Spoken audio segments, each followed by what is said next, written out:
बिस्मिल्लाहिर्रहमानिर्रहीम। अस्सलाम वालेकुम नाजरीन, आप देख रहे हैं प्रोग्राम सिटी 10। मैं हूं आपकी मेज़बान अना यूसुफ। उम्मीद है आप ठीक ठाक होंगे, ईद अच्छी खासी गुजार कर आए होंगे। ईद की खुशियां, ईद के रंग बहुत ज़बरदस्त रहे, लेकिन गर्मी ने भी खूब रंग जमाया। सो वो लोग जिन्होंने ईद को बहुत अच्छे तरीके से इंजॉय करना था, ऑल्दो ये खुशियों का त्यौहार है, सुन्नत इब्राहिमी की अदायगी बहुत खुश उसलूबी से हम टीवी पे भी देखते रहे और इर्द गिर्द हमने अपने घरों में, अपने रिश्तेदारों में, गली मोहल्लों में देखा कि जो जज्बा है जी, मैं तो उसकी तो कोई मिसाल नहीं मिलती है। बहुत अच्छी तरह लोगों ने ईद सेलिब्रेट भी की, ज़बरदस्त पकवान भी बनाए, लेकिन क्या है जी, इतनी गर्मी में मुझे तो एक्चुअली खाना बनता भी रहा तो इतना खाया नहीं गया, क्योंकि गर्मी बहुत ज़्यादा शदीद थी और ईद के 3 दिन तो बहुत ज़्यादा शिद्दत से गर्मी रही और आने वाले दिनों में भी यही प्रेडिक्शन है जी, गर्मी बहुत ज़्यादा शदीद रहेगी।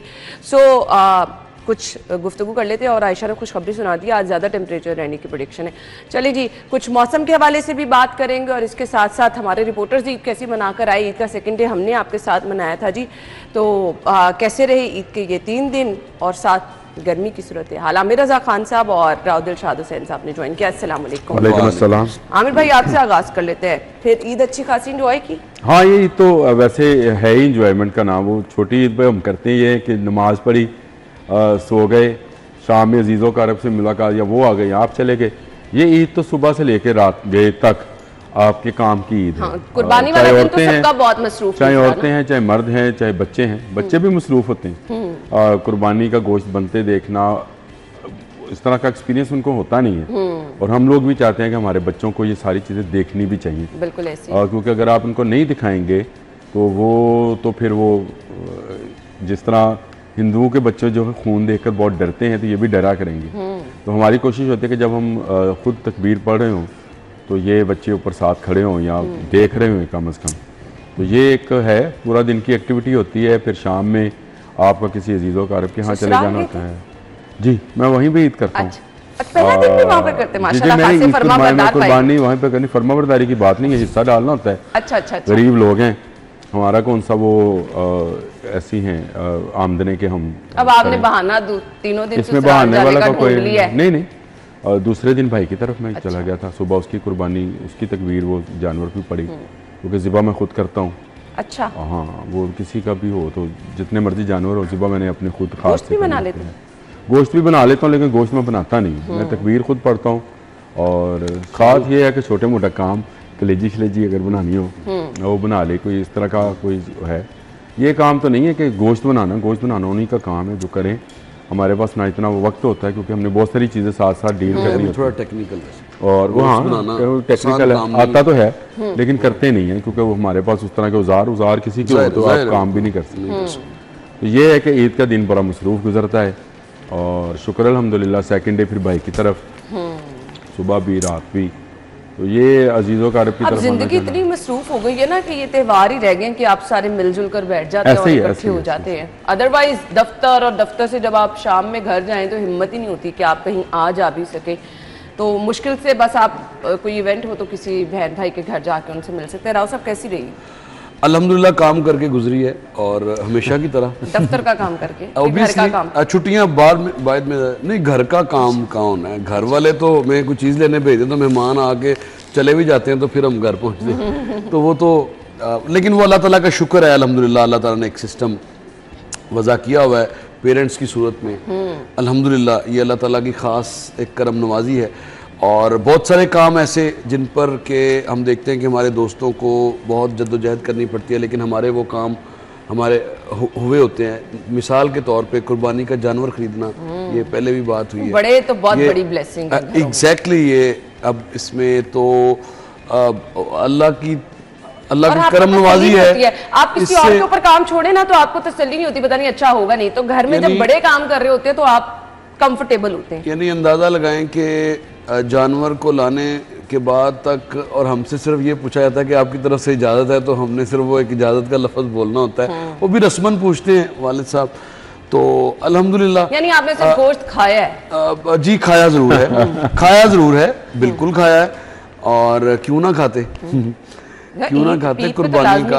कुर्बानी का गोश्त खाना सवाब है, सवाब का काम भी है। और फिर अल्लाह का शुक्र है कि वो उसके बाद फिर ड्यूटी, जाहिर है गर्मी भी बड़ी अच्छा, शदीद आपकी थी। ड्यूटी, क्योंकि आप तो फील्ड में रहे तो उस पर भी हम बात करेंगे। गर्मी की शिद्दत आमिर भाई बताइएगा कैसी रही 3 दिन? हाँ, बहुत अच्छी है, अल्लाह ताला का शुक्र है।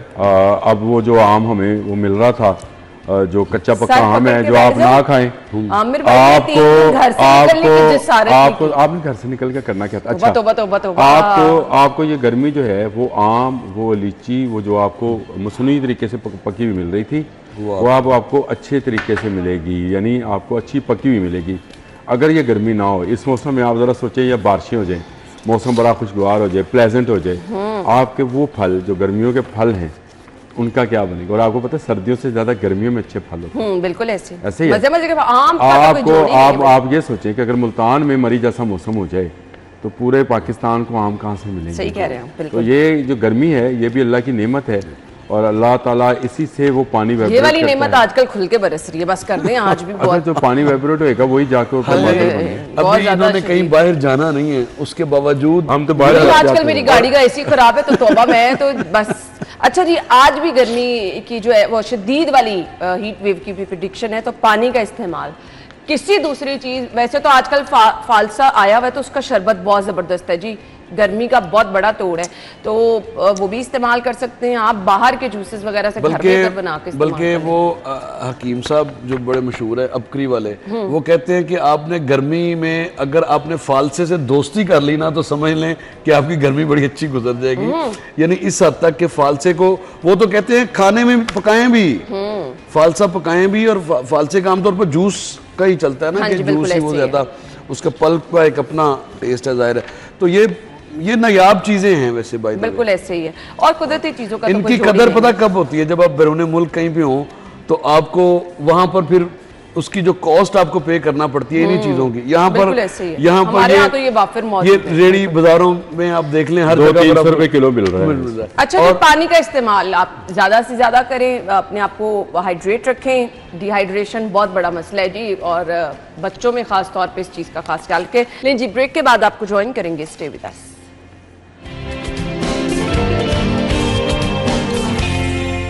Welcome back once again. सफाई इंतजामात की हमने बात करनी है, सीएम साहिबा की जानिब से तो अप्रिशिएट किया गया, लेकिन क्योंकि राव साहब फील्ड में, अच्छा हम लोग भी बाहर गए और अपना एक्सपीरियंस भी बताएंगे, बट क्योंकि मैं थोड़ा लेट जाती रही, आमिर भाई से भी उनका एक्सपीरियंस जानेंगे। राव साहब ड्यूटी पे थे, क्या सूरत हाल थी? अच्छा, फ्रेंकली स्पीकिंग कि कल एक मुख्तलिफ चीज़ देखने को मिली है। वैसे तो हर ईद पर बड़ी तैयारी होती है, जैसे आप खबरें भी आती हैं कि बड़ी ईद, बड़ी तैयारियाँ, वो एक मेकनिज़म है जिसके तहत लाहौर वेस्ट मैनेजमेंट कंपनी और गवर्नमेंट ऑफ पंजाब इन्वॉल्व होती है, ट्रांसपोर्टेशन के हवाले से, ह्यूमन रिसोर्स के हवाले से। फिर आपने देखा कि जो बायोग्रेडेबल बैग्स थे उनकी तकसीम के हवाले से इस मरतबा तमाम चीज़ों को वाफर मिकदार में फ़राहम किया गया। यानी जो ह्यूमन रिसोर्स हुआ करती थी 14 से 15 हज़ार, वो इस साल लाहौर में वो जो है वो तकरीबन 20 से 21 हज़ार के दरमियान थी। अच्छा, फील्ड वर्कर्स? जी, फील्ड वर्कर्स। और इस गर्मी में, इतनी गर्मी में यकीन जानिए कि हमने मैक्सिमम जो धूप में खड़े होने का मौका मिलता था वो चीज़ों को एज लाइव किसी के साथ अगर करना है, कवरेज के लिए हम गए हैं तो एक आध TCP जो टेम्प्रेरी कलेक्शन पॉइंट्स हैं वहाँ पर, जो कि 104 थे लाहौर शहर में, तो यकीन जानिए कि बड़ा मुश्किल होता था खड़े होना। और अब सूरत हाल ये है कि उन वर्कर्स को क्यों ना हम खराजे तहसीन पेश करें, जिन्होंने मुसलसल 48 से 60 घंटे मुसलसल ड्यूटी दी है, जिसके नतीजे में रिजल्ट आपके सामने है। नहीं, आज सुबह अदरवाइज ना माजी में हमने ये प्रैक्टिस भी देखी है कि दूसरे तीसरे दिन जब बाहर निकले तो आपको लाइशें बिल्कुल साफ सुथरा। आज हम चूंकि रिपोर्टर्स का ये होता है कि रिपोर्टर्स की खबर यही है कि कहीं पर अगर गंद है तो वो उसको दिखाएगा ईद पे, तो वो ज्यादा जाहिर है आपका दफ्तर भी अप्रिशिएट करता है, और वो जाहिर है किसी का मसला भी हो तो वो हल भी हो जाता है। इसमें दोनों पहलू होते हैं। मैंने जाती तौर पर खुद से कोशिश की और मैंने तकरीबन 50 किलोमीटर तक गाड़ी चलाई। यानी आप ढूंढते रहे? मैंने बिल्कुल ढूंढा है, जबरदस्त। मैंने अपनी वो जो मैं ये चाह रहा था कि कहीं ना कहीं, अच्छा इसलिए नहीं, इसमें कोई नेगेटिविटी के लिए नहीं किया, ये ड्यूटी है जी हमारी। इसमें सिर्फ इसलिए कि अगर कहीं पर ताफुन हो या ज़ाहिर ताफुन फैलने और लाशें हो तो उनको आप हाईलाइट करें ताकि फौरी तौर पर रिमूव हुए। अभी मैं आपको एक ही वाकया बताता हूँ। एक दोस्त ने, हमारे रिपोर्टर हैं, उन्होंने एक भेजी, फ़ोटो भेजी कि ये मस्जिद के सामने समनाबाद में कहीं पर 2 लाशें पड़ी थी। और अब ये आप उन्हीं से ही पूछ लीजिएगा कि किस तरह से वो एज इट इज़ मैंने फॉरवर्ड की, तो अगले 4 से 5 मिनट में वही लोग जो पास से गुजर रहे थे वही उसको रिमूव भी उन्होंने किया और वहाँ से साफ भी किया उसको। अच्छा, ये काफ़ी सारी चीज़ें अब मैंने जो ऑब्ज़र्व किया है इस ईद के हवाले से, मैंने ये ऑब्ज़र्व किया है कि जो सिस्टम है ना आपका, वो सिस्टम हकीकी मानों में काम करना शुरू हो गया है, जिसको जी अपग्रेड इन द सेंस कि आपका ह्यूमन रिसोर्स बढ़ गया, आपकी ट्रांसपोर्टेशन बढ़ गई, आपने 4 डंपिंग साइट्स 40 से 60 जो टीसीपीज बनाते थे लाहौर शहर में, आपने 104 बनाई। आपने जो सबसे बढ़कर जो कंटेनर बेस्ड कलेक्शन था उसको आपने खत्म करके आप डोर टू डोर पर गए हैं, तो ज्यादा बेहतर कारकर्दगी हुई है। पहले ये होता था कि एक एरिया, एक छोटा सा अगर मोहल्ला है तो वहां पर एक कंटेनर पड़ा है, कंटेनर में सारी चीजें आती थी। अच्छा, उसको उठाने के लिए अगर गाड़ी नहीं आ सकी तो ताफुन फैल रहा है। अब आपने जो छोटे लोडर्स थे उनके जरिए जब डोर टू डोर उसकी कलेक्शन किया और उनको टीसीपीज तक पहुंचाया है, और टीसीपीज तक मशीनरी जो थी वो कंटिन्यूसली, यानी वो कॉन्स्टेंटली अपना काम वो कर रही थी। ये मुझे लगता है कि इस मर्तबा सिस्टम जो है वो अब उस मुश्किल मरहले से गुजर गया है। मौसम की सख्ती इससे ज्यादा नहीं आ सकती, यानी 46 से टेम्परेचर अब आइंदा शायद आने वाली ईदों में 46 टेम्परेचर ना मिले, 10 दिन पीछे आ जाएंगे, 10 दिन पीछे आ जाएंगे और टेम्परेचर 40 तक होगा, या इतना टेम्परेचर नहीं होगा। अब ये जो पीक थी इस सारे पूरे साल में, अगर हम जितनी आगे जो ईदें आएंगी 22 मई को होगा। बिल्कुल अच्छा काम किया है और इसमें कोई दो राय नहीं हो सकती कि ज़बरदस्त काम था। और हमें, क्योंकि मैंने भी शहर में इसी तरह से, मैंने आपको बताया कहाँ से कहाँ गया, रायविंड रोड पे भी गया, सारी जगहों पे गया, इवन मुल्तान रोड पे भी ये जिक्र भी कर रहे थे खाड़क का। मैं खाड़क का कल मैंने किया जी, और वहाँ पे भी चूना। अच्छा, नॉर्मली वैसे वहाँ पे गंद होता है? नहीं नॉर्मली वहाँ पे चूना तो लग रहा था, चूना तो लग रहा था। वो चूना कौन सा? अच्छा, मुझे नहीं पता, चूना मैंने देखा है रायविंड रोड पे लगता हुआ। एक तो टू मच बैनर्स थे जो कि नहीं होने चाहिए थे। आपने पूरे शहर में बीबी की तस्वीरों वाले बैनर्स लगा दिए। आमिर भाई जाने थे, बिला वजह लगा दिए, जाने दिया। मैंने बैनर्स को वेस्ट कंटेनर्स पे नहीं लगाने चाहिए, ना वेस्ट कंटेनर्स पे लगाने चाहिए थे, ना आपको रोड्स पे इतनी ज्यादा आपको जरूरत नहीं होती है। जब आप काम कर रहे होते हैं ना, आपका काम खुद बोल रहा होता है, आप उस पर नहीं बोल रहे थे। एक बात मुझे जो फील हुई, जो मैंने कल, अच्छा चले आप उस पर करें, हम ऐड करें जी, आप गवर्नमेंट की तर्जमान जो हुए। अच्छा, जब गवर्नमेंट जो है काम तो मुझे ये समझ नहीं आई। मैंने कल 1139 पर कोई 7-8 दफा कॉल की होगी, मेरे कॉल लॉग में भी है, अलाइशे उठवाने के लिए। किस जगह पर? ये मैं था जाती उमरा रोड के ऊपर, जाती उमरा से नहीं अलाइशे, AWT थी सोसाइटी। अच्छा, पहले तो उन्होंने वो जो भी खतून किसने ये किया, उन्होंने बीबी ने वो सारा, उसमें जो वो फॉर्म फिल करते हैं ना, उसमें आप वो क्या पूछ रहे हैं, आप अपना जोन बताएं, आप अपनी यूसी बताएं। ये तो हमें पता ही आप, अच्छा, आप आम आदमी जो है, आम आदमी को ये नहीं पता होती चीजें, जिसका अगर कभी यूनियन काउंसिल से वास्ता नहीं पड़ा, ठीक कह रहे हैं, उसको वो नंबर ही नहीं पता होता। कहती जब तक आप यूसी नंबर नहीं बताएंगे हम कैसे बताएंगे। अच्छा, मुझे 1 सेकंड मुझे दे दो, आपको 1 सेकंड दे दिया भाई, आपको तो 10 मिनट दिए हम, आपकी यूनियन आपको 10 मिनट दिए, आपको तर्जुमानी करनी है तो कर लें आप। नहीं, मैं कह रहा हूं कि यूनियन काउंसिल एक ऐसा नंबर है जिससे फौरी आपका एड्रेस, आपका यूनियन काउंसिल कोई ऐसा नंबर नहीं है। आज बंदे को ये नहीं पता। आज कंप्यूटर का दौर है, आप मेरे साथ बैठे हैं, राव साहब आप अपने घर का नंबर बताएं, मैं आपको आपकी गली के बाकी घर बता देता हूँ। सही बात है, ऐसी है। कैसी बात कर रहे हैं, यानी आप कंप्यूटर पे एक खतून बैठी है, पहले को फोन किया, दूसरे पे एक मर्द आ गया, फिर उसको फोन करता रहा, हम जी रास्ते में हैं, हम बता रहे हैं, एट द एंड उन्होंने कहा कि ये तो हमारे उसमें नहीं आती, यानी जाती उठाने में। आप हमने कहा फिर हम क्या करें, क्योंकि ये कहते हैं जी आपकी सोसाइटी का काम उठाएं, जरा उसे सुनने वाली बात है। उसने कहा आप यूं करें, अपनी लाशें उठाएं, जाती उमरा रोड पे रखें। ये वो रोड है जो कि मरियम नवाज के घर का रोड है। मैं वही कह रही हूं। मुझे ये कहा जा रहा था कि आप अपनी लाशें उठाएं और आप जाती उमरा रोड पे मुहासरा था इस बात पे कि यार इतना अच्छा काम करने के बावजूद ये मुझे ये कह रहे हैं कि मरियम नवाज के रूट पे जाके, तो इसका मतलब ये है कि गवर्नमेंट के खिलाफ काम कर रहे हैं। सही बात है। होना क्या चाहिए, देखिए प्राइवेट सोसाइटी है, कोई सोसाइटी है, सबका अपनी अपनी जिम्मेदारी अपनी अपनी जगह पर। अगर आपको एक फ़ोन आया है किसी शहरी का, आपको ये नहीं देखना चाहिए कि ये हदूद थाने की है कि नहीं है। आपका काम था कि आप हमारे यहाँ तो ये झगड़ा शुरू हो जाता है हमेशा, ये होता है ना, आपका काम है कि आप इलेक्शन उठवा दें।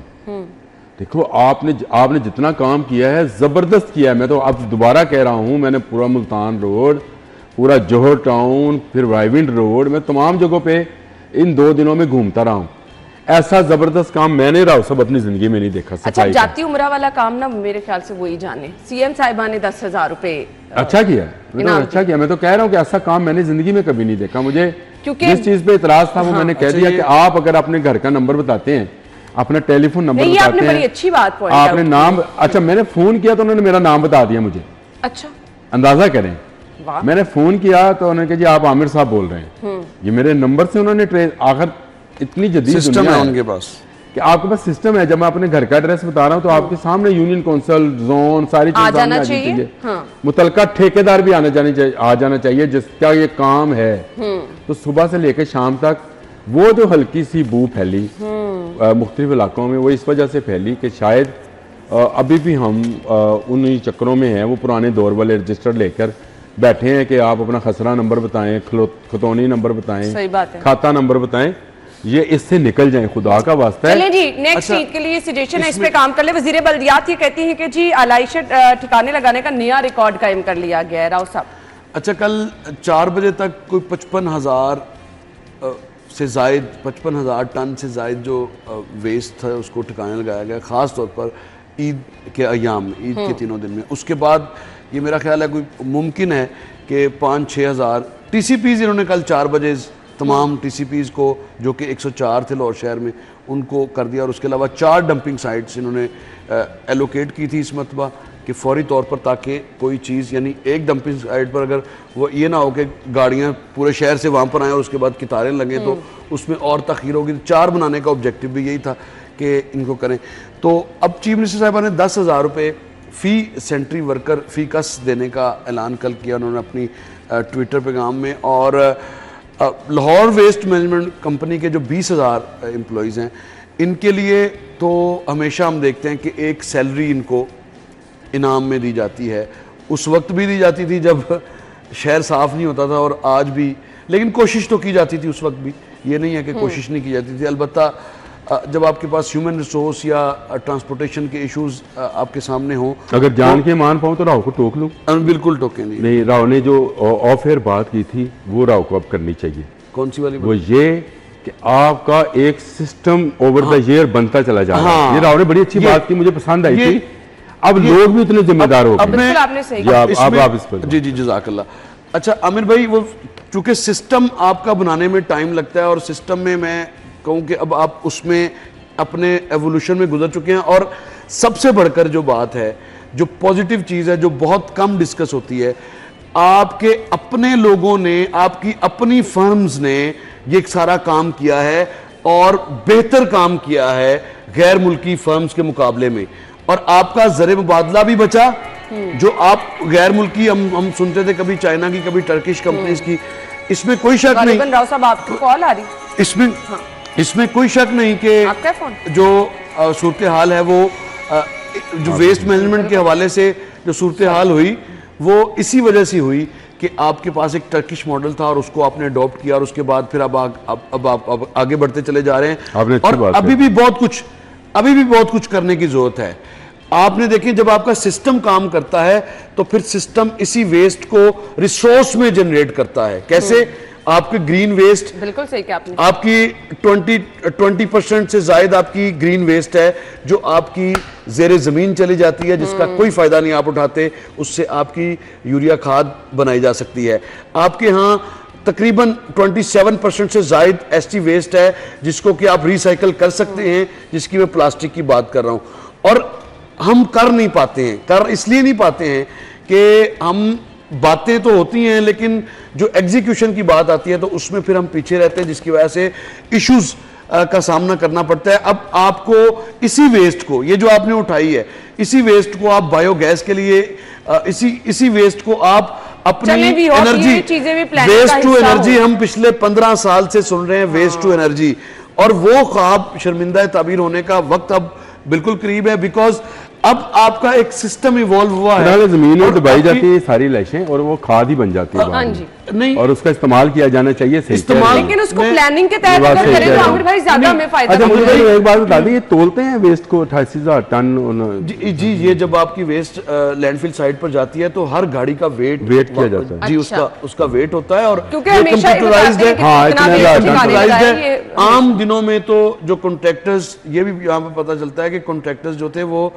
मट्टी भी बीच में वेस्ट में चली जाती थी, लेकिन अब बहरहाल आपका जो जिस तरह से सिस्टम है इससे आपको फायदा उठाना, आने वाले सालों में और फायदा होगा, बाकी लोगों के लिए भी एक मिसाल बनती चली जाएगी। लाहौर शहर के लिए अगले 5-7 सालों में जो सबसे बड़ा मसला है वो है कि आपके पास आपकी जो मौजूदा लैंडफिल साइट है ये अपनी मुद्दत मुकम्मल कर चुकी है।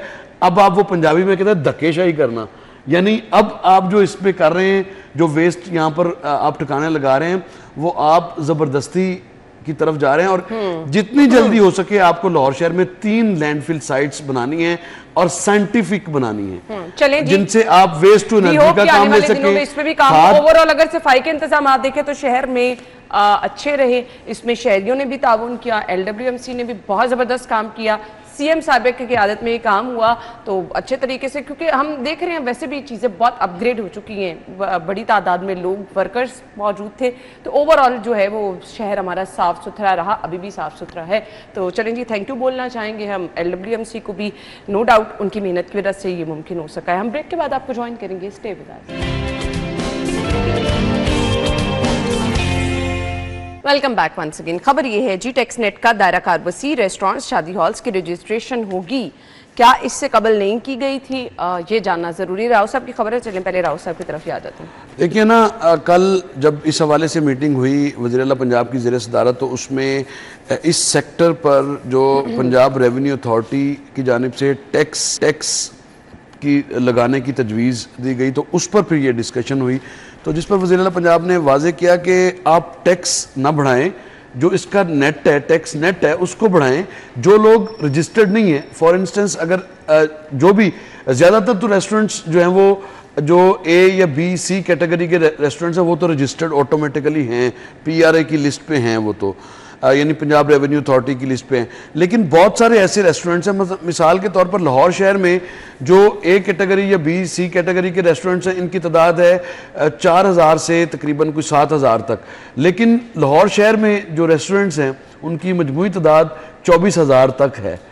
आप अंदाज़ा लगाएं, और ये इसमें D और C जो E कैटेगरी वो नीचे जो छोटे बड़े तमाम शामिल हैं। तो अगर आप अंदाजा लगाएं, अगर आप उनको भी बेहतर, उनमें से बहुत सारे ऐसे रेस्टोरेंट्स भी हैं जो C कैटेगरी में भी फाल करते हैं लेकिन वो रजिस्टर्ड नहीं है, तो उनको अगर रजिस्टर्ड करते हैं तो जाहिर है PRA के साथ जाते हैं, तो जो एक टैक्स नेट है वो आपका बढ़ता है। इसी तरह से बहुत सारे शादी हॉल ऐसे हैं जो कि दूर अफ्तादा इलाकों में, ना सिर्फ लाहौर शहर में बल्कि सूबा भर के मुख्तलिफ अजला में हैं, उनकी रजिस्ट्रेशन के हवाले से भी जो है वो अगर उनको मुकम्मल तौर पर गवर्नमेंट करती है, रजिस्टर्ड करती है, तो जाहिर है वो PRA के नेटवर्क में आते हैं।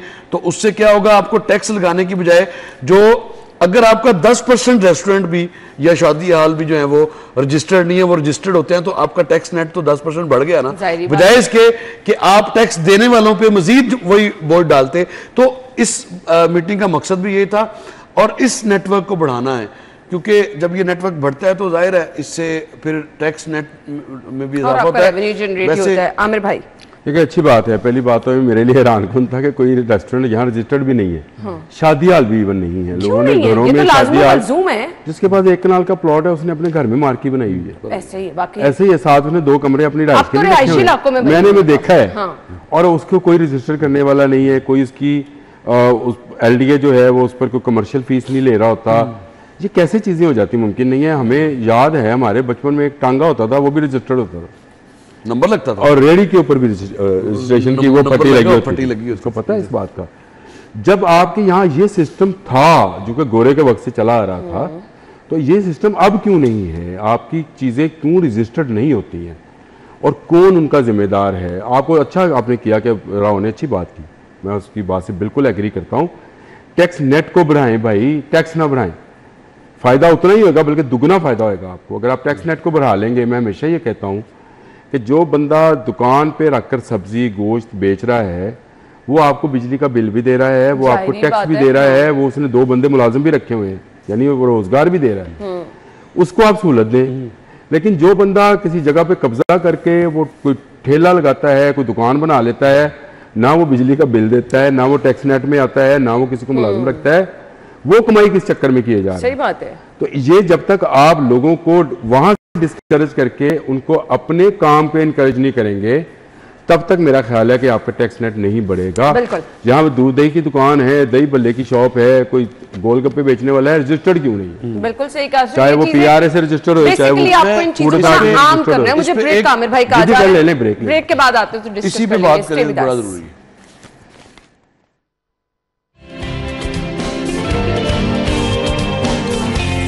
अच्छा जी, एक बार फिर से आपको खुश आमदीद कहेंगे और अभी हम खबर शामिल कर रहे हैं जी, ज़्यादा ज़रूरी है ये, इसको ज़रूर हमें अप्रिशिएट भी करना चाहिए जी।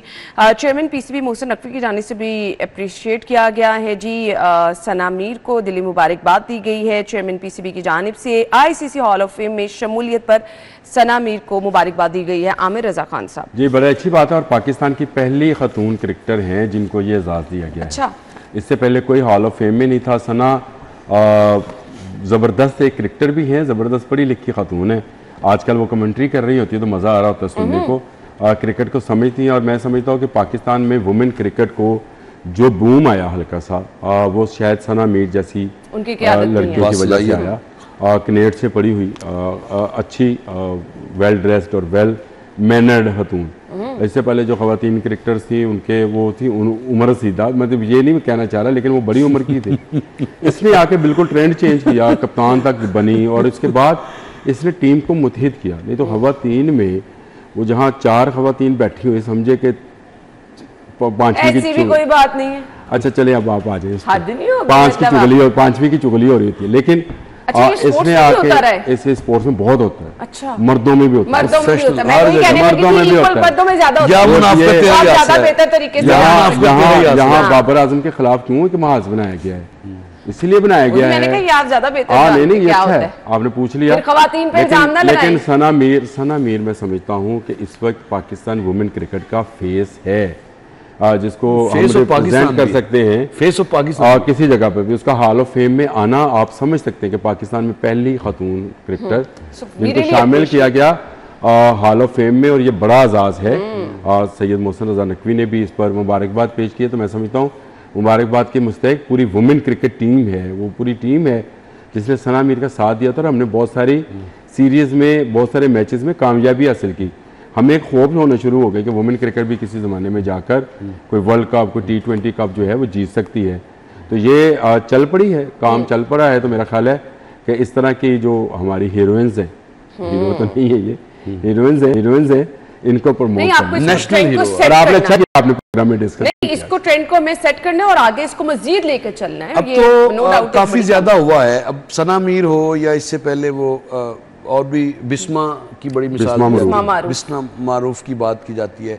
इसके अलावा भी वुमेन क्रिकेट में पाकिस्तान ने एक नई शनाख्त बनाई है। हालांकि बहुत ज़्यादा कंजर्वेटिव एक एनवायरनमेंट था। इससे पहले नहीं सोचा जाता था कि जो बच्चियों को स्पोर्ट्स में आना चाहिए। वो ने वो दौर देखा हुआ है कि पूरी ग्राउंड के गिर्द पर्दा लगा के वो टेंट था।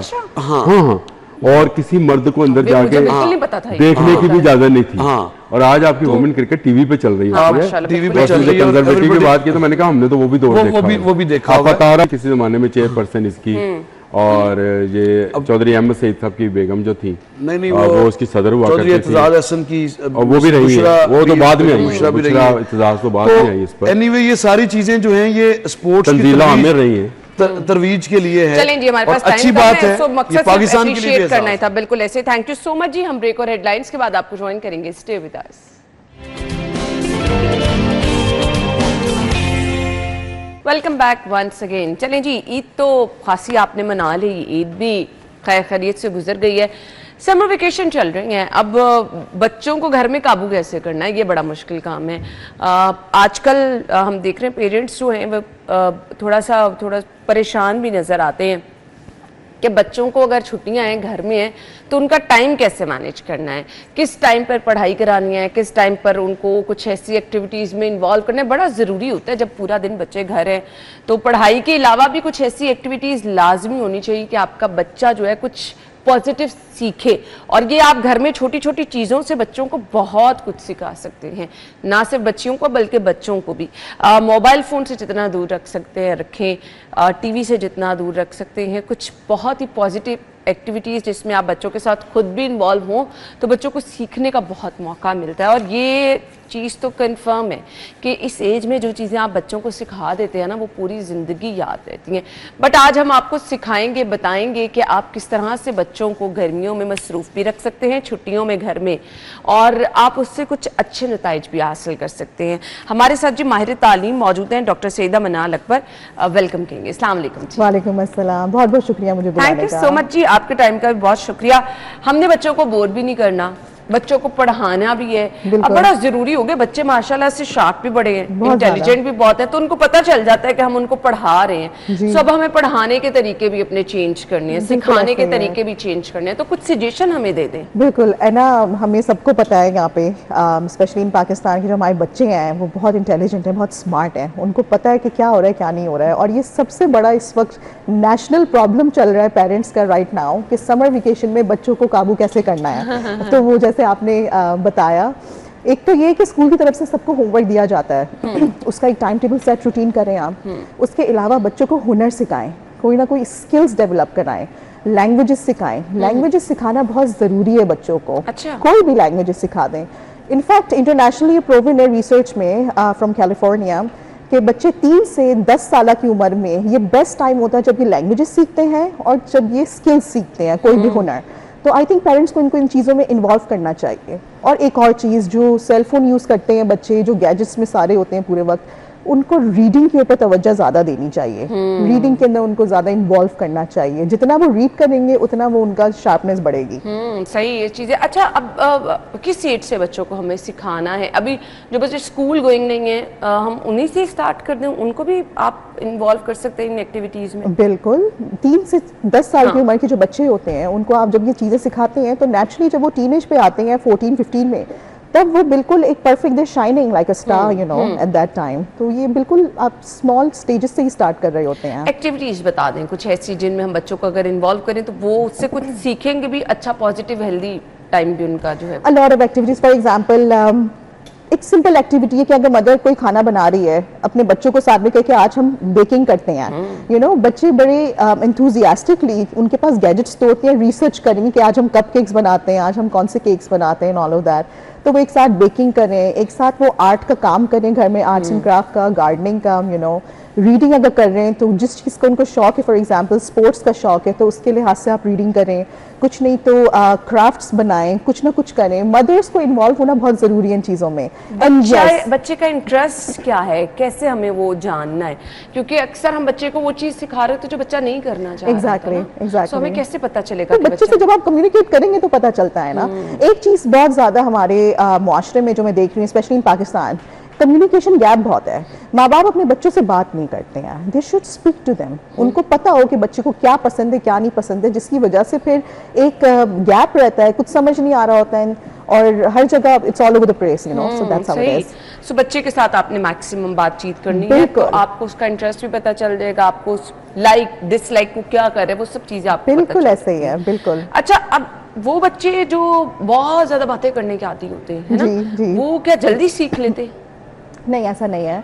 वो actually the way they see things, हर बच्चे का जो है दिमाग जो है ना, it's different, it's coloured brain. अल्लाह ताला ने जैसे बनाया है बच्चों को, वो हर तरीके से डिफरेंटली देखते हैं। कुछ बच्चे देख के डिफरेंट तरीके से परसीव करते हैं। अब जैसे फॉर एग्जांपल यहाँ पे कोई चीज़ पड़ी होगी ना, जो सिचुएशन होगी, जैसे है ना, आप देखेंगी वो डिफरेंट होगा, मुझे जैसे चीज़ें नजर आएंगी वो डिफरेंट होगी, और मैं उसको परसीव डिफरेंटली करूंगी। That's the only thing and that's the beauty. अच्छा, अब वो लोग, वो पेरेंट्स जो इतना पढ़े लिखे नहीं है ना, उनके लिए भी थोड़ी सी मुश्किल होती है। आप उनको किस तरह से अपने बच्चों को लेके चलना है?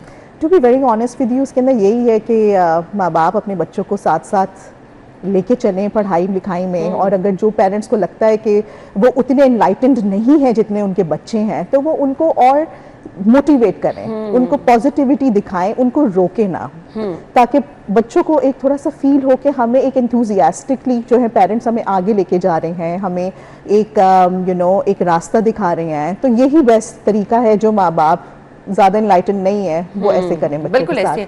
अच्छा, हम उन पेरेंट्स को भी मैं जानती हूँ अच्छे खासे पढ़े लिखे हैं, समझदार हैं, बट प्रेफर करते हैं कि अपने बच्चे को किसी ट्यूशन सेंटर में बिठा दें। बिल्कुल ऐसे ही सो क्या कहना चाहेंगी, एक मदर का बच्चे को पढ़ाना, फादर का लेके बैठना और एक ट्यूशन सेंटर, डिफरेंस क्या है? डिफरेंस ये है कि time, again when I am talking about कि कम्युनिकेशन नहीं है हमारे माशरे में और टाइम मैनेजमेंट नहीं है।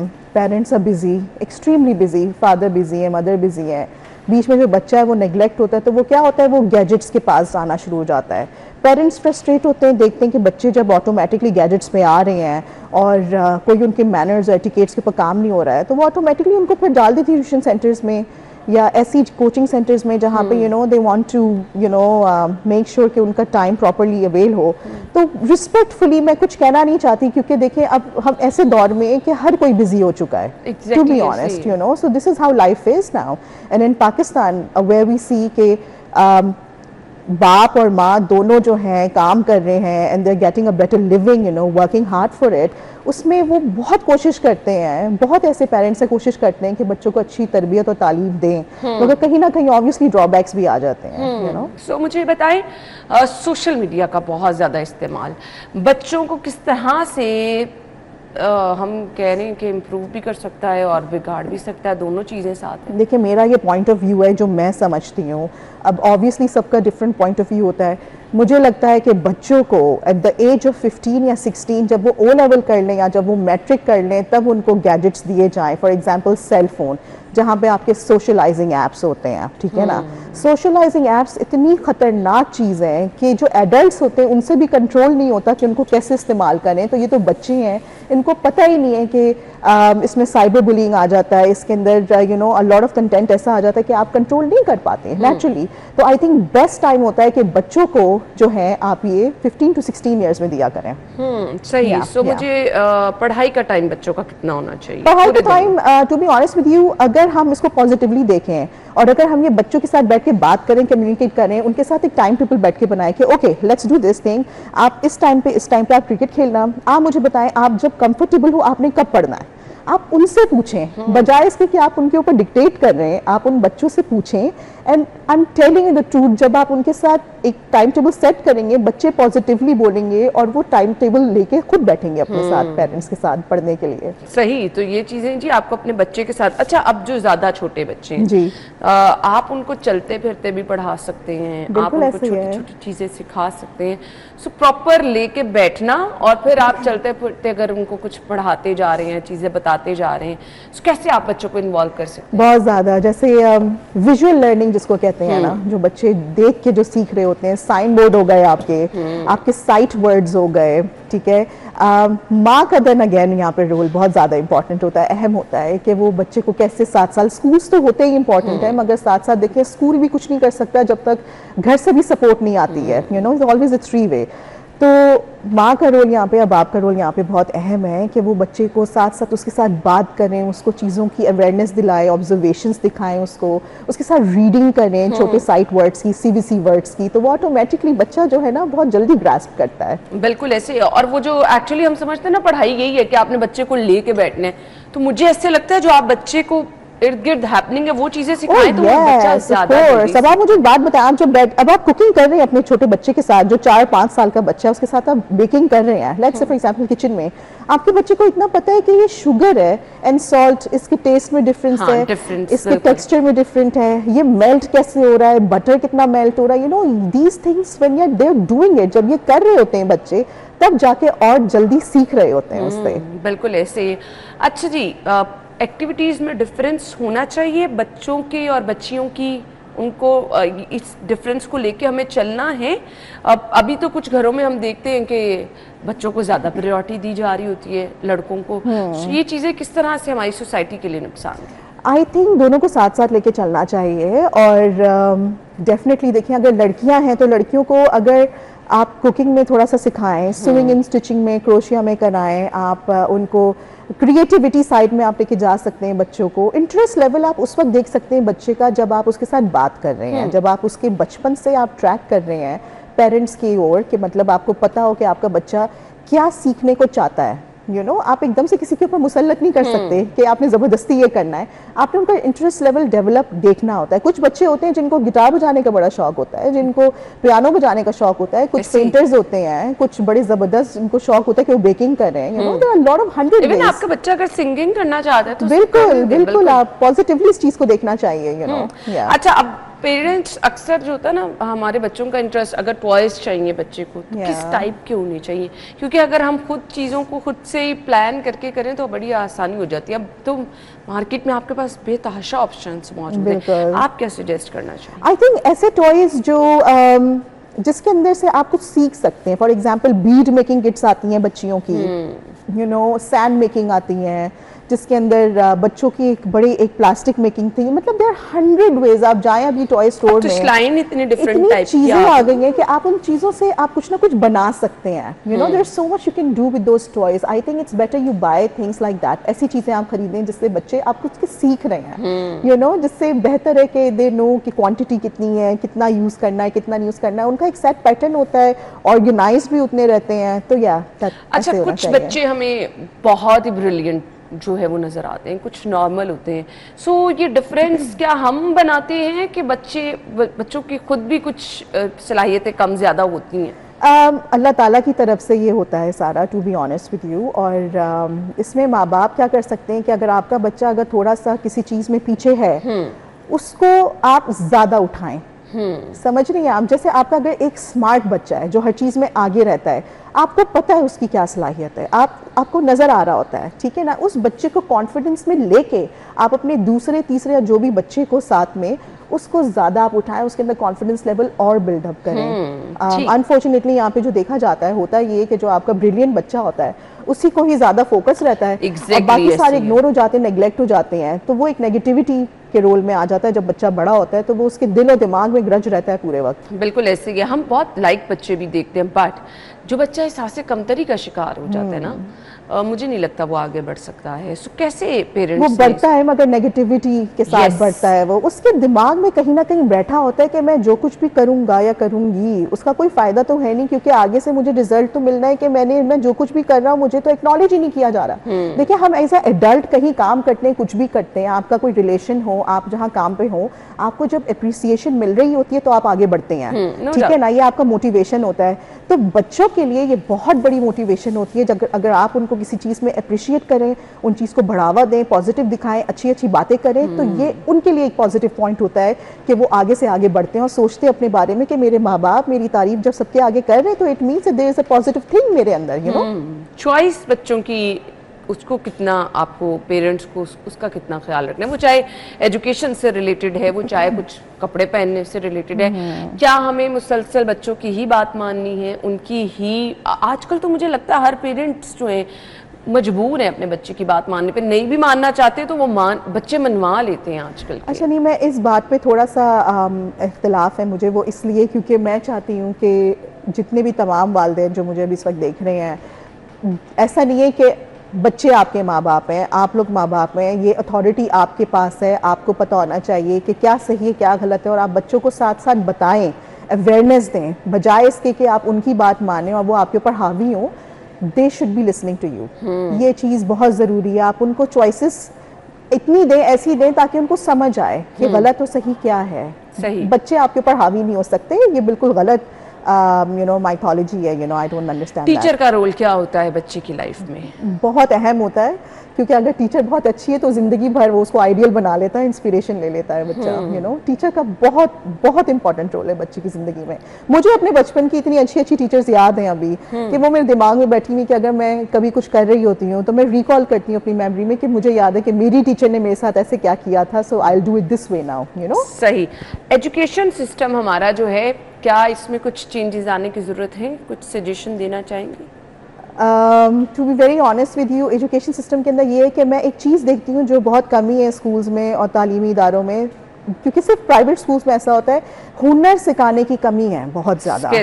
स्किल्स डेवलपमेंट हमारे स्कूल्स में, हमारे मुआशरे में बिल्कुल भी फोकस नहीं किया जा रहा है, जिसकी वजह से हमें लगता है कि बच्चा पढ़ तो लेता है, डिग्रीज भी ले लेता है, मगर जो उसको life skills, problem solving skills, decision making skills, ये चीज़ें नहीं सिखाई जाती, आगे जाके ज़िंदगी में उनको फिर मसला होता है। यू नो, ये जनरल चीज़ें हैं जो सिखानी बहुत ज़रूरी हैं, और ये प्राइमरी स्कूल से ही सिखाना शुरू करेंगे, सेकेंडरी और फिर आगे तक, तब जाके इसका कोई फ़ायदा होता है। बट ये कैसे पॉसिबल है? उसके लिए तो हमें अब अपना ऑब्वियसली ना निसाब ही चेंज करना पड़ेगा। हमारे तो कुछ चीज़ें ही ऐसी नहीं है कि हम उसमें स्किल्स शामिल कर सकें। जो कोर्स हमारे टाइम से चलता आ रहा है अभी तक, अगर हम खास तौर पर सरकारी स्कूलों की बात करें, वही चीज़ें चल रही हैं। मैं आपको यही बात बताना चाह रही हूँ कि जी टीचर का बड़ा अहम रोल होता है। फॉर एग्जाम्पल, आप मुझे किताब ला के दें, उसके अंदर साइंस का कोई एक चैप्टर है, फॉर एग्जाम्पल एक ह्यूमन बॉडी सिस्टम का एक साइंस का चैप्टर है, वो गवर्नमेंट स्कूल में भी पढ़ा रहे हैं, प्राइवेट स्कूल में भी पढ़ा रहे हैं, और एक बिल्कुल ट्रस्ट का स्कूल है उसमें पढ़ा रहे हैं। अब उस ह्यूमन बॉडी सिस्टम को टीचर के ऊपर डिपेंड करता है कि वो कैसे पढ़ाएगी। या तो वो उसको वीडियो देख के सिखाएगी, कोई हॉस्पिटल लेके जाके सिखाएगी, यहाँ पे एक्टिविटी बना के प्ले डो से बना के दिखाएगी, यू नो। तो देयर आर 100 वेज कि आप बच्चों को कैसे पढ़ाएंगे। ये इन दी एंड टीचर के ऊपर आता है, आप टीचर के ऊपर कितना इन्वेस्ट करते हैं, उसको कैसी ट्रेनिंग देते हैं, और टीचर के अंदर कितनी डेडिकेशन है और पैशन है कि वो क्लासरूम में बच्चों के साथ क्या कुछ नहीं कर सकती। टीचर की ट्रेनिंग कितनी ज़रूरी है? क्या हमें अब जो नई नई चीज़ें आ रही हैं वो अपडेट करना, अपने टीचर्स को भी उसके मुताबिक तैयार करना, बच्चे की साइकी के मुताबिक तैयार करना कितना ज़रूरी है? बहुत ज़रूरी है ना, वो इसलिए क्योंकि ये जो बच्चे हैं आज के, ये जनरेशन नेक्स्ट है हमारी, इन्होंने ही सारा कुछ टेक केयर करना है, सब कुछ देखना है। तो आई थिंक टीचर्स की ऑन गोइंग ट्रेनिंग्स होनी चाहिए।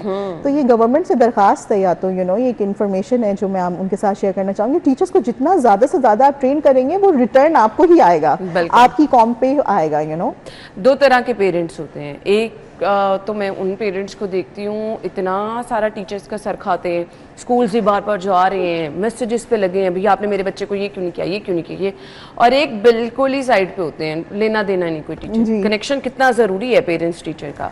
बहुत ज़्यादा ज़रूरी है। टीचर्स का स्कूल का कनेक्शन माँ बाप के साथ बहुत ज़्यादा ज़रूरी होता है। अदरवाइज़ होता ये कि पेरेंट्स भी एक डाउट में रहते हैं, उनको समझ नहीं आ रहा होता है, और स्कूल भी एक रिलैक्स रहता है। एक इदारे की रिस्पॉन्सिबिलिटी होती है कि वो एक एक बात और सब कुछ डिस्कस करे और बताए बच्चे के बारे में माँ बाप को। जैसे कि मैंने पहले अभी शो में कहा कि इट्स अ 3 वे, ये सिर्फ एक साइड से नहीं होता, ये घर से भी होता है। तो ये ताल्लुक, हमारा कनेक्शन बहुत ज़रूरी है। यू नो, यानी आपको अपने बच्चे के टीचर के साथ राब्ते में रहना है, उससे तमाम चीज़ें बच्चे के हवाले से भी, एजुकेशन के हवाले से। मगर एक और चीज़ मैं इसमें ऐड करना चाहूँगी कि आप कनेक्टेड तो रहें, मगर आप तंग ना करें। कि मतलब रात के 11-12 बजे आप टीचर को कॉल कर रहे हैं, मतलब थोड़ा सा तो आप यू नो कर्टेसी में आप टीचर को टीचर की टाइमिंग तक की ना, स्कूल की टाइमिंग होती है, मैक्सिमम आप इवनिंग तक कॉल कर सकते हैं, but you can't call them midnight में कॉल कर रहे हैं या इतनी लेट आवर्स में। टीचर की भी अपनी ज़ाती ज़िंदगी होती है, प्राइवेट लाइफ होती है। बिल्कुल ऐसे ही है। हम बच्चों को बाअदब नहीं बना रहे हैं, उसकी रीज़न क्या है? गैजेट्स अगेन, जो आप सेल फोन में बच्चे होते हैं, आप यकीन करें, मैं जो हूँ कल परसों एक रेस्टोरेंट में बैठी हुई थी, और वहाँ पे जो बच्चे थे, 3 बच्चे थे, और तीनों के पास जो है सेल फोन था, एक के पास आईपैड था। माँ बाप जो भी कुछ भी कह रहे हैं कर रहे हैं, उनको कोई फ़र्क नहीं पड़ रहा। मेहमान भी आ रहे हैं तो वो उनसे सलाम भी नहीं कर रहे, चुपचाप गैजेट्स के सामने बैठे हुए हैं। ये बड़ा अजीब सा एक सिस्टम हो गया हमारा कि आपके मैनर्स, एटिकेट्स सारे के सारे ख़त्म हो चुके हैं इस गैजेट्स की वजह से। यू नो, अगर ये गैजेट साइड पे आप रखें, उनको छोटी छोटी बात का भी अगर तरीका सिखाएं, सलाम का, मैनर्स का, नॉर्मल एटिकेट्स का, दरवाज़ा खोलते हैं तो पीछे किसी के लिए खोले रखते हैं, मतलब ये 100 वेज, बहुत सारे तरीके हैं। Thank you, sorry, you know, ये मैजिक वर्ड्स, यू नो, वो सब अब नहीं यूज हो रहे। क्यों? क्योंकि वो सब सेल फोन के आगे, गैजेट्स के सामने सब बैठे होते हैं। बिल्कुल ऐसे ही है। सो हमें क्या बच्चों को मुसलसल इससे दूर रख रहे हैं? अब आप इशू ये ना, दूर भी तो नहीं रख सकते ना बच्चे को, आपकी एजुकेशन सारी इस पे, आपको बच्चों को आप इससे दूर भी करना चाहें तो ये चीज़ें ज़िंदगी में लाजम मलजूम हो गई हैं। सो किस तरह से फिर मैनेज करें? आई थिंक साथ साथ माँ बाप का रोल यहाँ पे बहुत अगेन बहुत इंपॉर्टेंट है कि वो चेक रखें अपने बच्चे के ऊपर। ज़्यादा आपको नजर आए कि बच्चा यूज कर रहा है, उनको कॉन्विस्केट कर दें, be straight with them, communicate करके उनको बोलें और बता दें कि जी इतना इतना टाइम है आपका, आप इतना इस्तेमाल कर सकते हैं। और फिर उनको दूसरे हाउस चोर्स में लगाते हैं, जो दूसरे काम होते हैं, काम काज में होता है, उनमें लगा दें। उनकी एक रूटीन सेट करना बहुत जरूरी है, स्पेशली इन द समर्स। ये बेस्ट टाइम है बच्चों को, आप कोई स्किल्स सिखाएं, कोई लैंग्वेजेस सिखाएं, इनको मैनर्स, एटिकेट सिखाएं, जो बहुत जरूरी है, you know, all of this. मेरे ख्याल से ये जितनी हम एजुकेशन पे बहुत सारे पेरेंट्स पे फोकस करते हैं, तो एजुकेशन के साथ साथ ये मैनर्स और पर्सनालिटी बच्चे की अच्छी डेवलप करना, ये बहुत ज़्यादा ज़रूरी है। ये होगा तो आपका बच्चा सोसाइटी में अच्छे तरीके से परफॉर्म भी कर सके। कोई मैसेज देना चाहेंगी पेरेंट्स को? मैसेज यही है जी कि बच्चों को खूब से खूब आप अच्छी तालीम दें, इंटरनेशनली और लोकली। उनको दीनी तालीम भी बहुत ज़रूरी है देना, वो भी करें आप, ये इनका फंडामेंटल राइट है। उनको हर चीज़ की अवेयरनेस दें, उनके साथ बात करें बच्चों के साथ। आजकल जो है वो कम्युनिकेशन गैप है, बच्चा कोई बात बताता नहीं है माँ बाप को, अगर स्कूल में कुछ होता है या वैसे कुछ होता है, उनके साथ इतना अच्छा कंफर्ट जोन आप लेवल कर लें कि वो आपको एक एक बात की खबर दे, एक एक बात की बात बताए, जैसा कि हमारा ये माहौल है, मुआशरा है। बिल्कुल, ये बहुत ज्यादा जरूरी हो गया जी। टाइम के साथ साथ बच्चों के साथ जितनी गुफ्तगू हो सकती, बातचीत हो सकती करें। आपका बच्चा जो है वो आपका बेस्ट फ्रेंड होना चाहिए। थैंक यू सो मच, आपके टाइम का बहुत बहुत शुक्रिया। हम ब्रेक के बाद आपको ज्वाइन करेंगे, स्टे विद अस।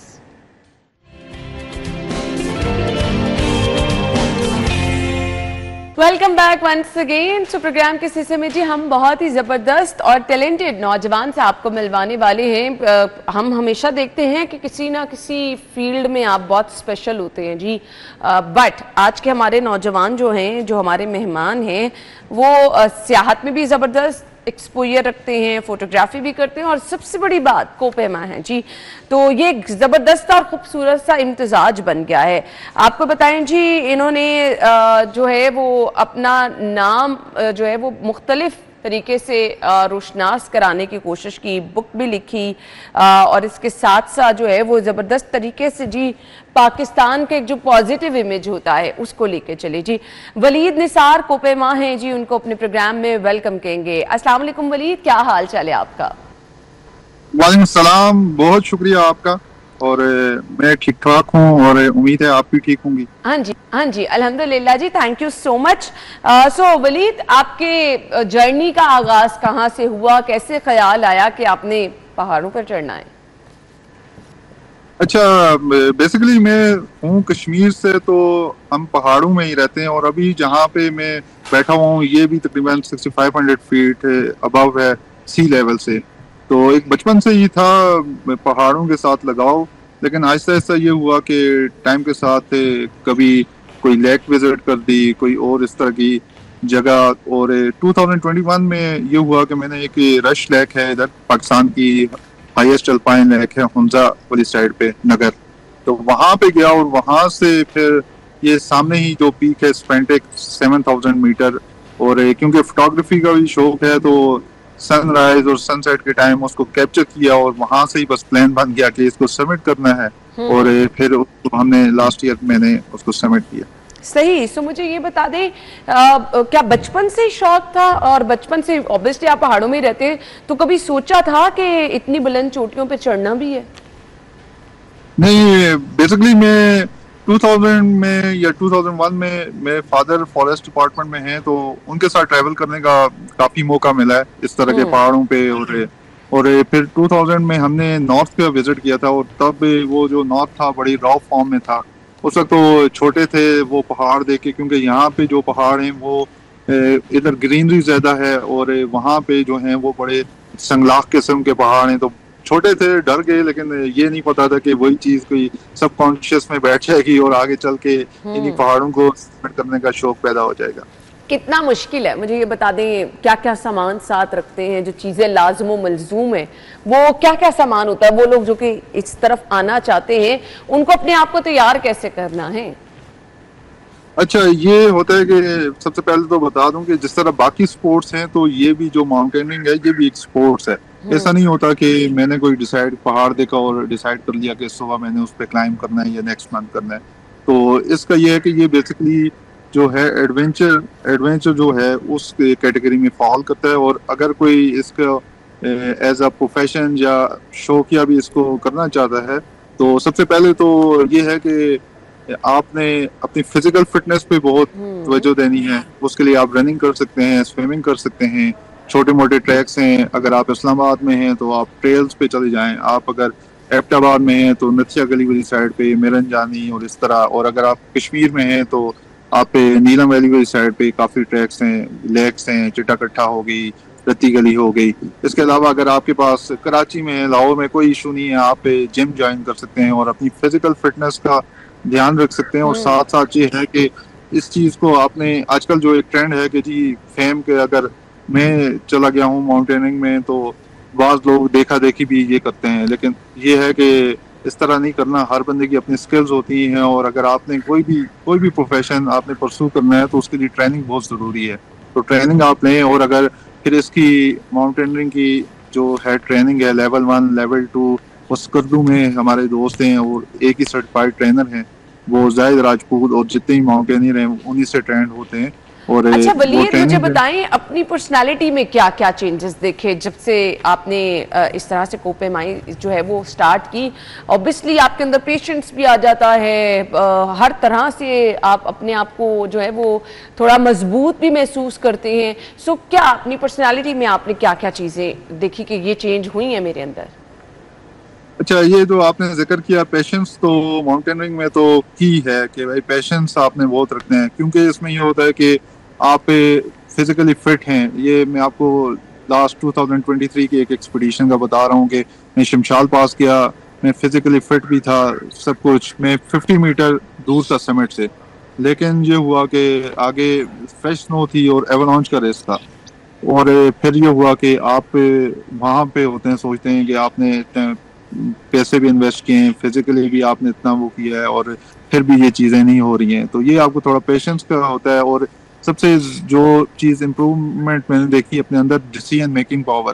क्योंकि डिसीजन मेकिंग आपकी जो होती है, आपकी लाइफ एंड डेथ से, मतलब आप अगर ने गलत कोई स्टेप ले लिया तो आप वहाँ से माउंटेन से स्लिप भी हो सकते हैं। अगर आपने गलत वेदर, यानी आपकी प्लानिंग कुछ भी हो तो आपको अपने प्लान चेंज भी करने पड़ते हैं अकॉर्डिंग टू द सिचुएशन। अपने आप को डिसीजन आपको कोई लेना पड़ता है फौरी तौर पर। तो बड़ा जबरदस्त आपने कहा। आपने पैसों का जिक्र किया, क्या ये शौक बहुत ज्यादा पैसे मांगता है? जी, ये बहुत एक्सपेंसिव शौक है, क्योंकि आप इसका देख लें, जो इक्विपमेंट है या जो ट्रेनिंग्स हैं, या आप उसके अलावा भी, मतलब आपको मैं बताऊं कि इसका जो शू है, अगर आपने 8000 मीटर समिट करनी है तो उसका शू आपको 2.5 से 3 लाख रुपए में मिलेगा।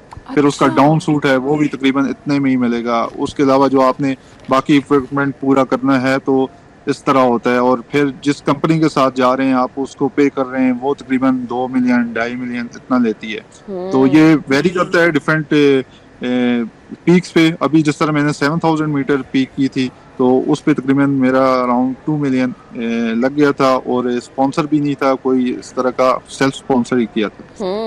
यानी ये महंगा तरीन जिसको हम शौक कह सकते हैं। अच्छा, ये जो हिफाजती गैजेट्स आपने बताया, स्पेशल शूज बताया, स्पेशल ड्रेस बताया, अगर इसके बगैर कोई ये कोशिश करता है तो ये क्या बहुत ज्यादा नुकसानदेह है? जी, इसके अलावा वैसे तो आपको अलाउ ही कोई नहीं करेगा। और क्योंकि टेम्परेचर ऐसा होता है -35-40 तक भी चला जाता है, तो उसमें सरवाइव करना वैसे भी पॉसिबल नहीं है। तो इसका ये है कि प्रॉपर गैजेट्स नहीं होंगे तो फिर ये होगा कि आप अपना ही नुकसान करेंगे। और क्योंकि पहाड़ों पे अगर नुकसान, कोई भी ऐसे आप डिसीजन लेंगे या कोई ऐसे करने की कोशिश करेंगे तो आप अपनी जान से हाथ धो बैठेंगे। सही। सो कितना टाइम अभी तक मैक्सिमम आपने गुजारा? वो टेन्योर कितना लंबा था? 10 दिन 15 दिन जो आप पहाड़ चढ़े? खाने पीने का कॉम्प्रोमाइज और कपड़े और अपनी नींद किस तरह मैनेज की फिर? अच्छा, मैं बेसिकली होता कतर हूँ और वहाँ से जॉब कर रहा हूँ, और वहाँ से मैं आया सी लेवल पे है क्योंकि कतर, और वहाँ से आके एकदम 7000 पे जाना ये थोड़ा टफ था। और फिर मैं आया लास्ट ईयर 2 अगस्त को आया था, 3 को मैं निकल गया एक्सपीडिशन के लिए। और फिर हम पहुंचे हैं जब बेस कैंप पे। इसका बेस कैंप जो लास्ट विलेज है उससे 50 किलोमीटर दूर है, तो आपको 3 दिन तकरीबन लगते हैं उसमें बेस कैंप में पहुंचने के।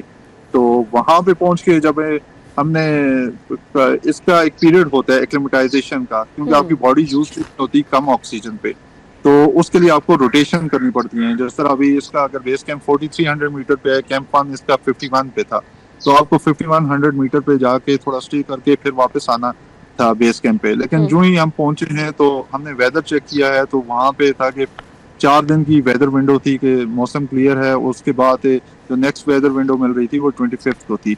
तो फिर हमने ये किया कि डिसाइड किया कि बगैर एक्लिमेटाइजेशन के हम इसको समिट अटेम्प्ट करेंगे। रात को मीटिंग की और फिर हमने इसको 4 दिन में समिट किया। तो ये बड़ा एक टफ था। और दूसरा एक और क्वेश्चन जो सब पूछते हैं कि खाते उधर क्या है, तो ज्यों ज्यों आप वैसे भी हाइट ज़्यादा होती जाती है तो आपकी बॉडी जो होती है वो जो आप नॉर्मली खा रहे होते हैं फूड्स उनको एक्सेप्ट नहीं करती। तो उसके लिए हम फिर ज़्यादा हाई एल्टीट्यूड पे नूडल्स ज़्यादा खा रहे होते हैं, क्योंकि वो इजी टू मेक हैं कि आपने वहाँ से ही बर्फ ली, उसको स्टोव में रखा और वहाँ पे उसको बना लिया। उसके अलावा ड्राई फ्रूट्स होते हैं, एनर्जी जेल्स होते हैं और इस तरह की। और इसमें यह होता है कि कोई ऐसी चीज़ हम यूज़ नहीं करते कि जिससे आपका जो स्टमक है वो डिस्टर्ब हो जाए और आपकी एक्सपीडिशन खराब हो जाए। सही। सो आपको भूख को मैनेज करना पड़ता है कि ऐसा होता है कि अच्छा भूखे भी हैं तो चले जाते जाएं, कुछ लोग तो बहुत फूडी होते हैं ना, तो उनके लिए तो बहुत मुश्किल हो जाता होगा मैनेज करना। इसमें ये होता है कि आप जब एक्सपीडिशन वैसे भी अगर समिट पोस्ट पे हैं या कैंप्स के दरमियान ट्रैवल कर रहे हैं तो एनर्जी तो आपकी काफी यूज हो रही है, कैलोरीज बर्न हो रही होती है, तो उस हिसाब से आपको अपने आपको जो इंटेक है फूड इंटेक वो मैनेज करना पड़ता है। और वैसे भी इसमें ये होता है कि जितने लोग भी हैं तो वो किसी ना किसी पहले एक्सपीडिशन में गए होते हैं, तो उनको एक्सपीरियंस होता है कि और अपनी बॉडी का भी उनको पता होता है कि कितनी उनको फूड इनटेक होगी तो वो सरवाइव कर जाएंगे। अच्छा, वेट का अच्छा खासा डिफरेंस होता है जब जाते हैं, स्टार्ट करते हैं अपना सफर और जब वापस आते हैं, तो डिफरेंस होता है आपके वेट में? जी जी बिल्कुल। ये लास्ट एक्सपीडिशन में तकरीबन मेरा 7 to 8 kg वेट लूज हुआ था।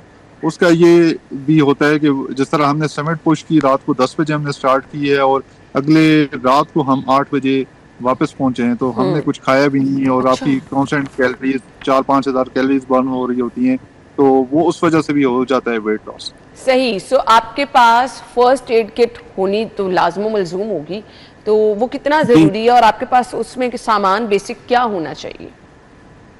जी, उसमें ये है कि आप ये जो मैंने आपको जिक्र किया कि माउंटेनियरिंग ट्रेनिंग होती है, इस ट्रेनिंग में भी आपको बेसिक जो है आपको सिखाते हैं कि किस तरह अगर आप कहीं क्रेविस में गिर गए हैं या एवलांच में आ गए हैं तो किस तरह अपने आप को आपने सेफ रखना है।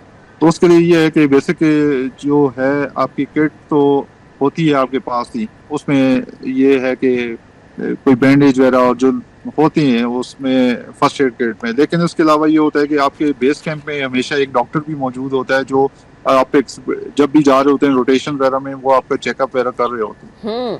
सो कश्मीर से हैं आप वलीद, तो कश्मीर जो लोग आए कौन से ऐसे पॉइंट्स हैं जो आप सजेशन देना चाहेंगे कि जरूर विजिट करके जाएं?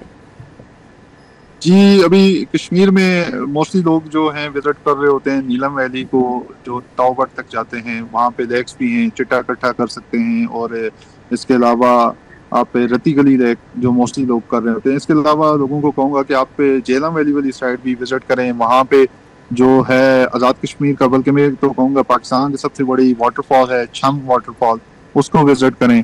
और वो रोड पे है लीपा वैली को आप विजिट करें। आप जेलम वैली में काफ़ी गंगा चोटी है। फिर आप अगर यहाँ पे मैं डिस्ट्रिक्ट बाग में हूँ, अगर यहाँ आना चाहेंगे गंगा चोटी है, लसगन्ना है। फिर काबलाकोट में आप टोली पीर को विजिट कर सकते हैं, बंजोरसा। तो इस तरह का है कि ये एक तो इस्लामाबाद से बहुत करीब है, आप 3 घंटे में कहीं भी इधर पहुँच सकते हैं मुजफ्फराबाद में। चलें जी, thank you so much. Pakistan वैसे बड़ा खूबसूरत है और कश्मीर तो वैसे बहुत खूबसूरत है जी। थैंक यू सो मच जी, गुड लक। हमारे साथ वलीद निसार मौज कोपेमा हैं और ज़बरदस्त उनका एक जर्नी जो उन्होंने हमारे साथ शेयर किया। हम ब्रेक के बाद ज्वाइन करेंगे, हमारे साथ ही रहिए।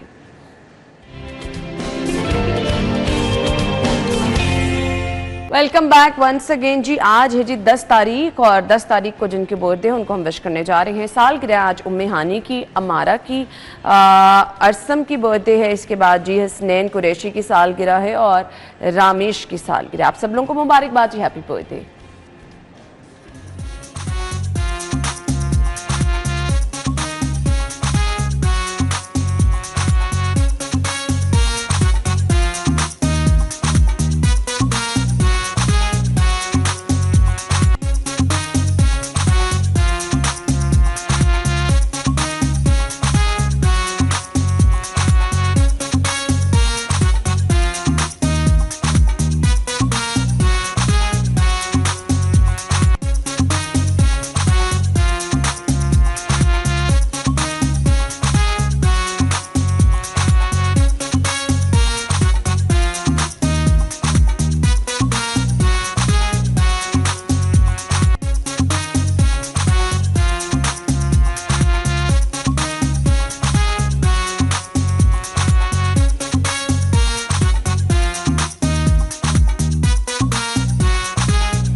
Happy birthday once again. आपकी सालगिरह को भी इसी तरह से स्पेशल बनाएंगे। कल सालगिरह है तो हमें पिक्चर्स भिजवा दें, स्क्रीन पर नंबर है और अपने नाम के साथ पिक्चर भिजवाएं, प्रोग्राम में शामिल हो जाएं। अभी आपको बताएंगे आज के भाव।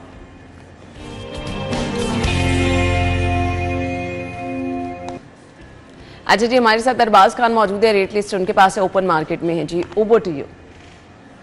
बिल्कुल अनाज सब्जियों की कीमतों के अंदर उतार चढ़ाव का सिलसिला जारी है और बड़ी ईद गुजरी है, यानी शहरियों के पास गोश्त जो है वो खासा जमा है और उसको सब्जियों के साथ एंजॉय करना तो चाह रहे हैं, मगर ओपन मार्केट और सरकारी रेट लिस्ट में फ़र्क होने की वजह से काफ़ी परेशानी से दो चार है। अगर हम आज के रोज़ सब्जियों की कीमतों की बात करें तो जो मसाला जात सब्जी है, सबसे पहले आलू, उसकी सरकारी कीमत आज के रोज़ रखी गई थी सरकारी तौर पर 60 रुपये, मगर शहरियों को ओपन मार्केट के अंदर वो 80 रुपये तक में फ़रोख्त हो रही है। इसके अलावा जो टमाटर हैं उनकी सरकारी कीमत आज के रोज़ रखी गई है 40 रुपये, मगर शहरियों को 60 से 70 रुपये फ़ी किलो में दस्तयाब है। जो प्याज है उसकी सरकारी कीमत आज के रोज़ है 40 रुपये, मगर शहरियों को एक बड़े इजाफे के बाद वो 70 रुपये तक में फ़रोख्त हो रही है। इसी के अलावा अगर हम बात करें जो लहसुन है उसका सरकारी निर्ख आज के रोज़ 185 रुपये है, मगर शहरियों को 200 से 210 रुपये में मिल रहा है। उसके अलावा जैसे अदरक हैं उनकी जो सरकारी कीमत है वो 550 रुपये मुकर्रर तो की गई थी, मगर ओपन मार्केट में दुकानदारों की मनमानी के बाद वो तकरीबन 580 से 590 रुपये में फ़रोख्त हो रही है। इसके अलावा जो एक सब्ज़ी जिसके अंदर कीमत में बहुत ज़्यादा इजाफा देखने में आ रहा है वो लीमू है, जिसकी सरकारी कीमत तो सिर्फ़ और सिर्फ 400 रुपये मुकर्रर की गई थी, मगर ओपन मार्केट के अंदर वो एक बड़े इजाफे के बाद 650 से 700 रुपये तक में फ़रोख्त हो रही है। तमाम तर जो ख़रीदार यहाँ पर आ रहे हैं ओपन मार्केट में, उनका यही मुतालबा है कि सरकारी रेट लिस्ट के ऊपर जो इतलाक़ है उसको यकीनी बनाया जाए ताकि उनके लिए इन सब्जियों का हसूल आसान। थैंक यू सो मच जी। अरबाज हमारे साथ मौजूद। आपसे मुलाकात होगी कल, हमें इजाज़त दीजिए। अल्लाह हाफ़िज़।